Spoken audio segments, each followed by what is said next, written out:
Ay mga kababayan, at isa po dito sa pinag-uusapan din ay kung naging credit grabber ba o ng agaw ng kredito itong si Pangulong Ferdinand Bongbong Marcos Jr. Alam nyo ho, ito ay may kinalaman dito po sa Bocana Bridge, diyan po sa Davao City at na kung saan ay inaakusahan ho si Pangulong Marcos Jr.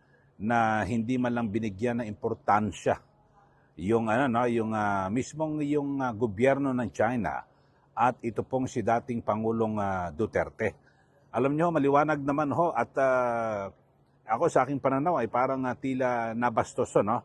Binastos at pinawalang halaga ni Pangulong Marcos Jr. yung gobyerno po ng China. Kasi alam nyo ho, ito hong Bocana Bridge ay bigay po yan. Ito hong Bocana Bridge diyan po sa Davao City, hindi po utang ito, kundi ito po ay isang grant ng gobyerno ng China. Ito po ay sa ilalim ng Official Development Assistance o ODA. Ibig sabihin, walang dapat na bayaran po ang national government at ang Davao City para sa tulay na ito.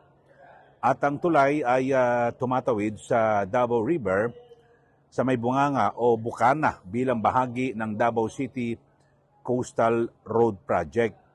At layunin ho nito mga kababayan na direktang pagdudugtong na ang mga coastal barangay sa magkabilang panig ng ilog para makaiwas na sa city center at siyempre mabawasan din po yung traffic at mas magiging mabilis po ang biyahe.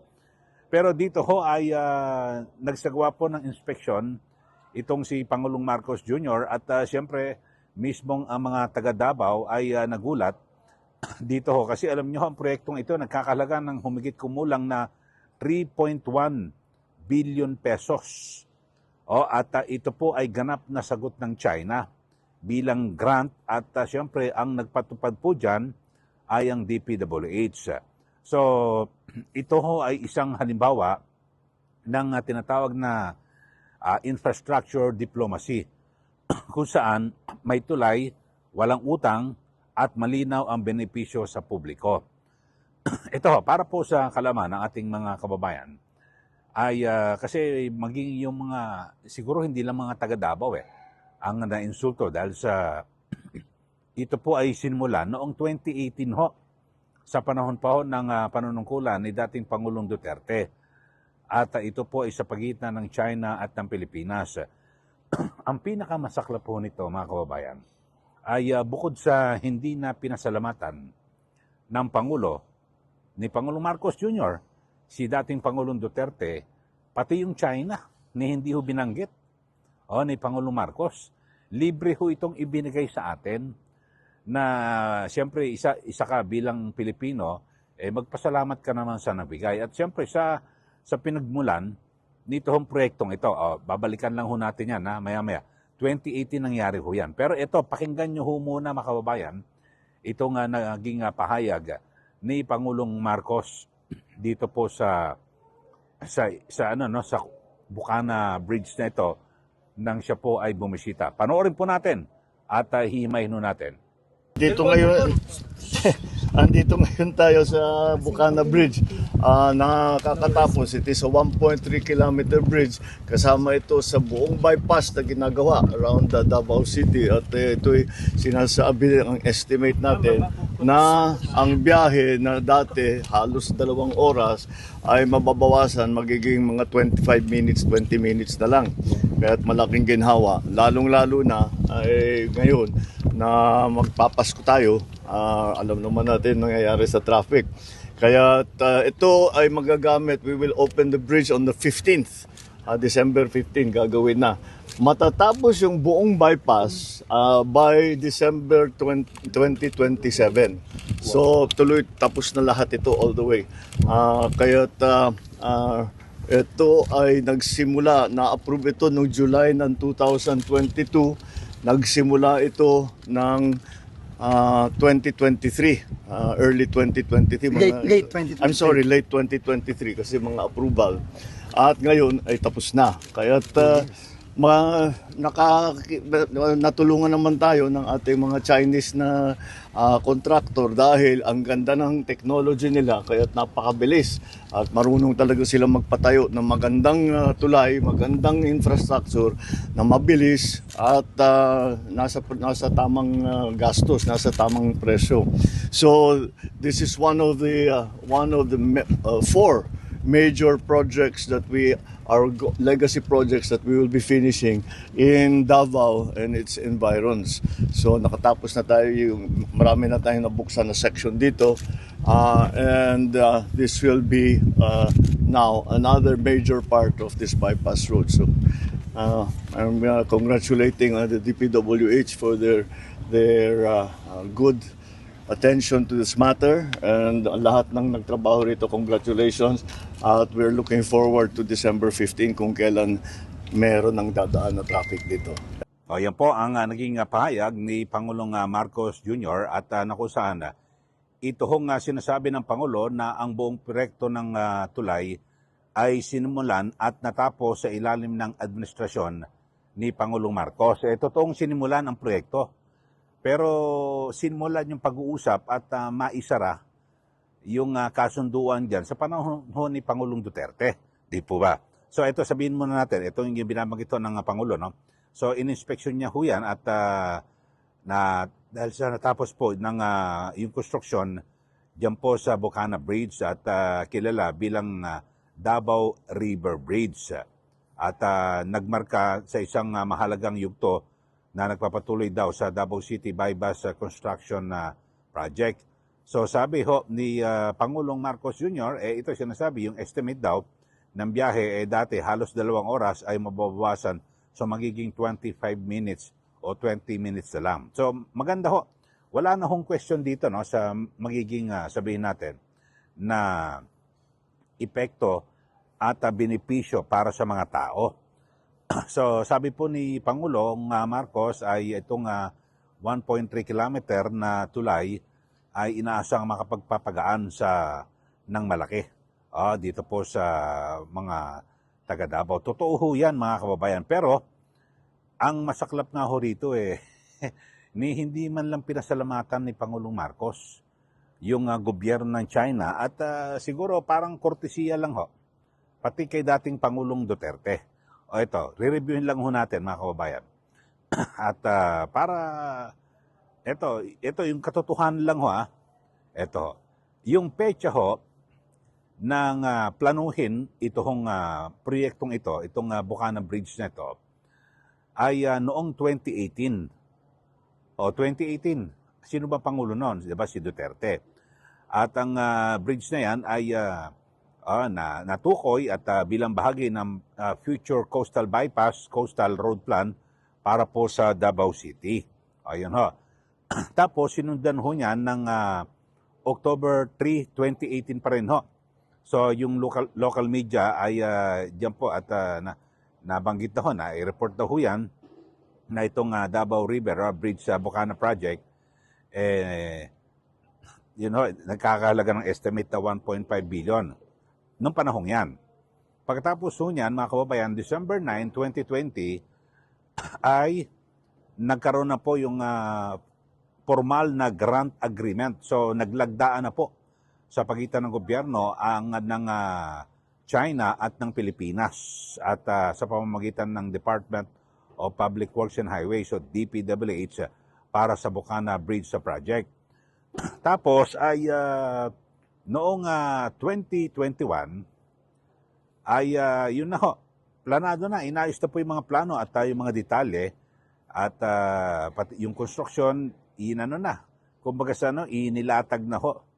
At pati yung design, lahat kinumpleto na ho mga kabayan na, prepara na.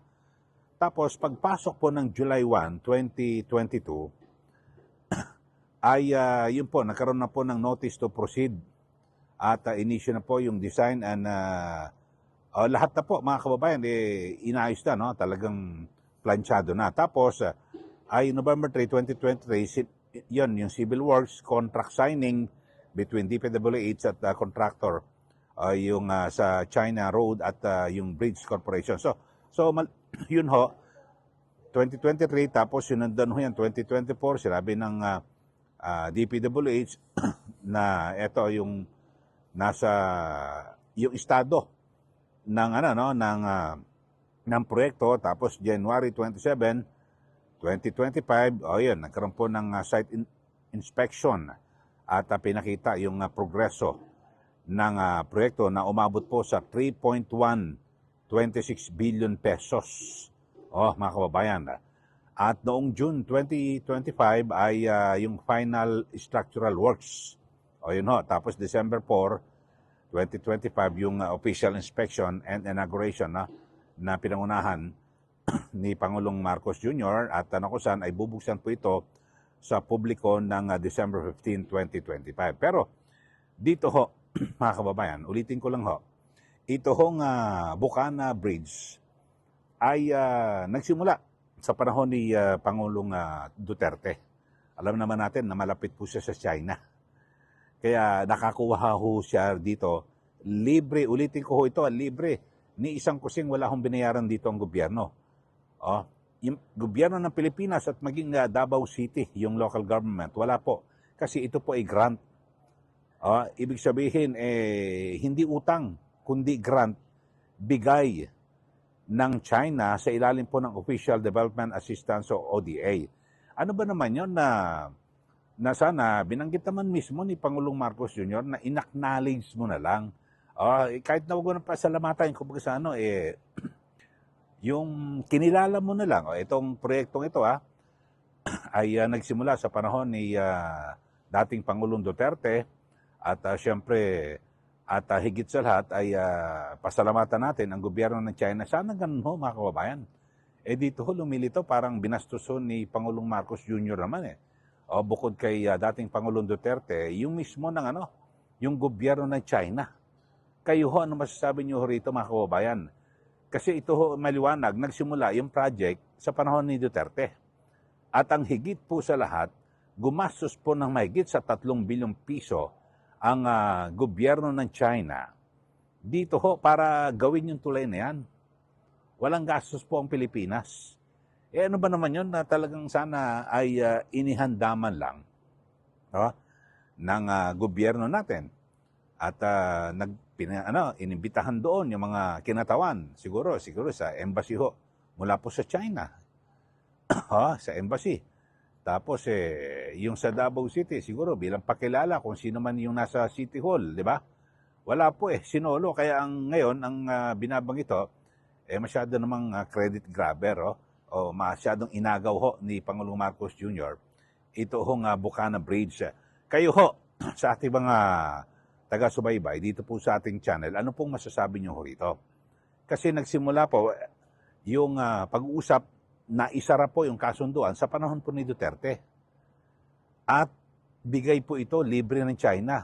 Tama lang ho ba na pasalamatan ni Pangulong Marcos Jr. si Duterte at ito hong China? Di po ba?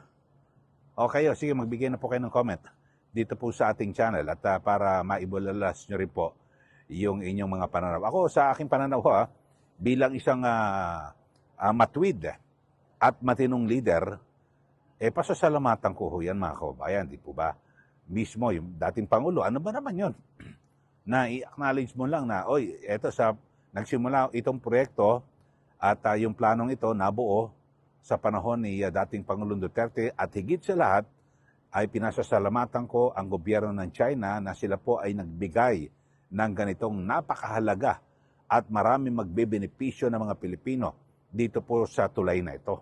Sana ganun po man lang yung narinig at namutawi sa bibig ng ating Pangulo. Pero wala ho narinig nyo kanina yung pinanood nyo na interview at pahayag ng Pangulo.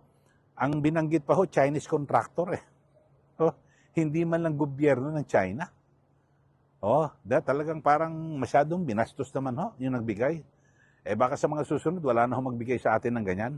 Wala ho tayong pagrespeto at pagkilala, di po ba? Sige, magbigay na po kayo ng comment dito po sa isyong ito. Basta ako sa tingin ko, sa aking pananaw, bukod kay dating Pangulong Duterte na parang nabastos rito, ay higit po sa lahat yung gobyerno ng China. Bagamat alam naman natin na merong sabihin natin, meron tensyon at hindi pagkakaunawaan patungkol diyan po sa South China Sea o tinatawag nating West Philippine Sea. Pero nagbigay ho ang gobyernong yan ng tulay. O, hindi lang ho, maliit na halaga, 3.1 billion pesos. Grant ho ito, libre. O ano ba naman yung pasalamatan mo? Di ba, pakonsuelo di bobo, di po ba? Yun lang ho mga kababayan, di ba? Tayo lahat, pag may mga may nagbigay ho sa atin ng regalo, kung ano man talagang pinasasalamatan natin, di po ba? Sana ganun ho. Kaya nga nung pumunta ang Pangulo ro sa Davao, talagang sinisigawan ho siya ng mga tao ron At ang isinagaw ho ron, Duterte, di po ba? So, yun lang naman ho, yung akin lang ho rito. Basta yung aking pananaw, parang nabastoso o binastoso ng Pangulo, bukod ho kay dating Pangulong Duterte, ay itong bansang China, yung gobyerno, na kung saan ay sila po ang gumastos o nagbigay po ng tulay para po sa ating mga kababayang Pilipino dyan po sa Davao City.